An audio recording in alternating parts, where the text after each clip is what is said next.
Hello friends, అందరూ ఎలా ఉన్నారు? ఈరోజు మనం పన్నీర్ బుర్జీ ఎలా చేయాలో చూద్దాము.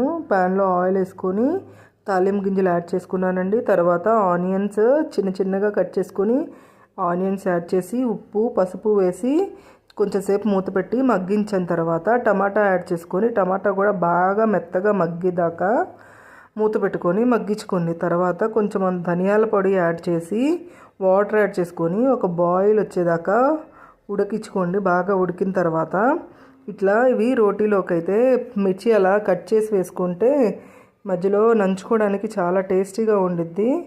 ఇదో పన్నీరు నేను అలా స్మాష్ చేసుకున్నాను, లేకపోతే మీరు గ్రేట్ అన్నా చేసుకోవచ్చు. గ్రేటర్తో రోటీలోకి మాత్రం చాలా బాగుండిద్దండి. ఒకసారి ట్రై చేసి చూడండి. రోటీస్లోకి ధనియా యాడ్ చేసి కొత్తిమీర గార్నిష్ చేసుకున్నాను. Okay friends, bye. లైక్ చేయండి.